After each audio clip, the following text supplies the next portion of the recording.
You know, I'm just now finding out that there's an actual side of this microphone I need to speak into for the highest quality audio. Here it goes. Hey y'all, welcome to yet another episode of Hubtaku FM, brought to you by your host Vonnie. Here to talk to you about music that's near and dear to my heart in this space. We talking about anime, we talking about video games, we talking about wrestling, we talking about city pop, we talking about just general music, all of that. Everything gonna be covered, gushed over, and celebrated in this space together. Now I want to take it back real quick. Not too far back. Let's talk 2015. 2015 was actually a pretty interesting year. I had just graduated college. I was going into the working world. A lot of things changed in my life at that point. Some for the better, some for the worse. A lot of really good music came out around that time as well. We got To Pimp a Butterfly. We got Dirty Sprite 2. We got 25 by Adele. We got Tame Impala's Current. We got Shrimp Life, the first one. We even got a Dr. Dre album. Compton came out that year, if I'm not mistaken. But I want to talk about something different. And this actually correlates with my life at hand. It's something that I'm still working with today. The funny part about this album that I'm about to show you, I didn't even realize this shit was such a major album in the lives of so many people.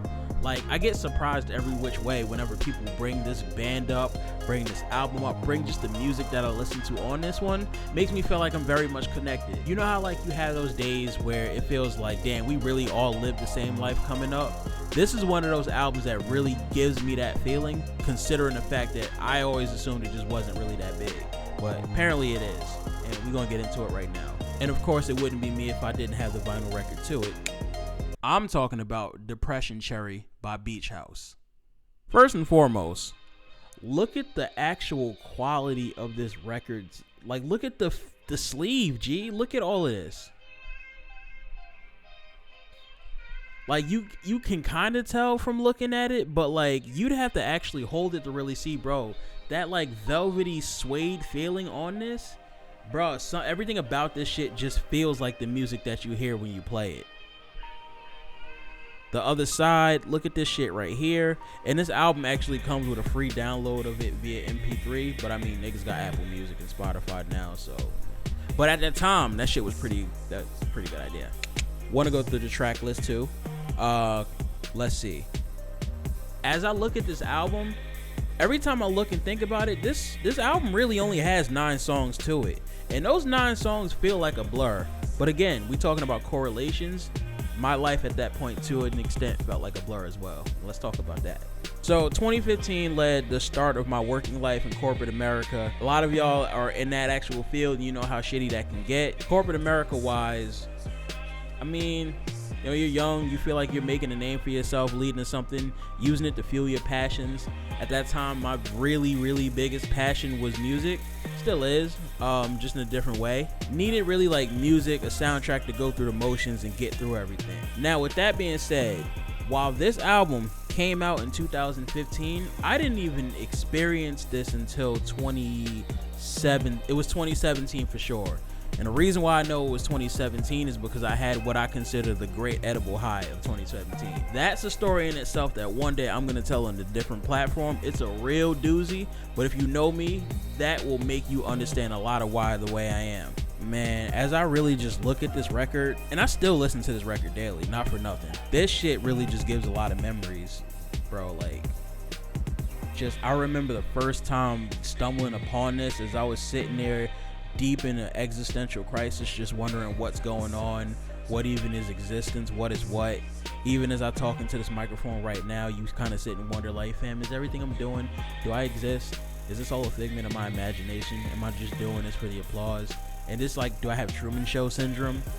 Whoever the fuck knows what's going on with this life. But regardless of the fact, you still take it one day at a time, because all you can do is just keep it pushing. This album came at a time where I was really figuring out who I was and who any of us are, really, if we want to get that deep. I just equate this album with so many different things that was going on in my life. I was going through a really bad spurt at work. I had just gotten elevated to management for the first time, and I really wasn't cutting it too well managing somebody. Lo and behold, I was put in a position to fail from the start, and I'm just now really realizing that now. But you know, the way trauma works, you don't really catch that until the tail end. The management aspect, I didn't really get a grasp of it in the beginning. I just really started a relationship with somebody and things were great until they weren't.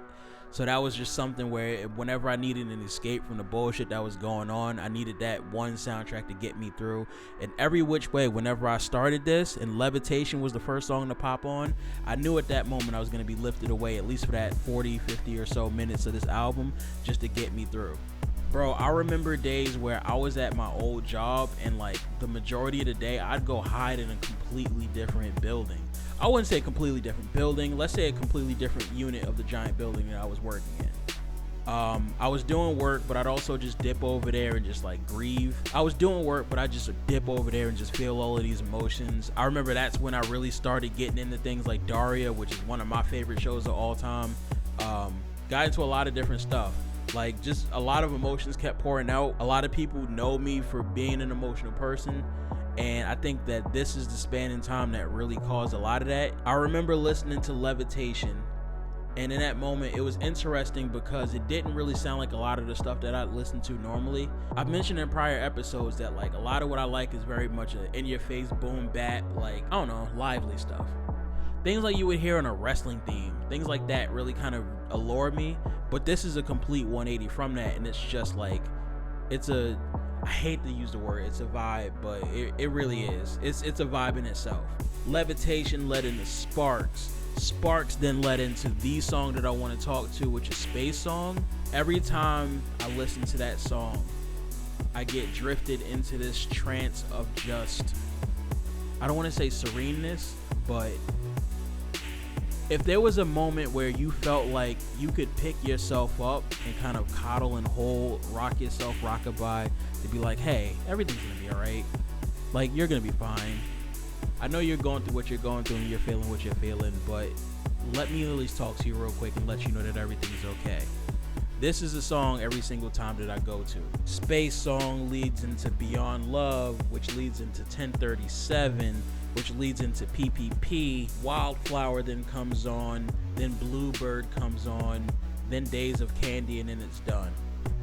The thing about this album is when you listen to it and you feel those emotions that go through inside, once it's done, the scary part is it makes you want to go back and start it from the top and feel those all over again. And then when the album's done that time, you go back and you want to listen to it all over again. And then when you go back, you keep wanting to listen to it and keep wanting to listen to it and keep feeling those feelings that you felt. So normally I like to come along and make jokes and have a fun time with a lot of different things, but the reason why I wanted to take a shift with this episode is because it's almost maybe my form of a therapy to myself.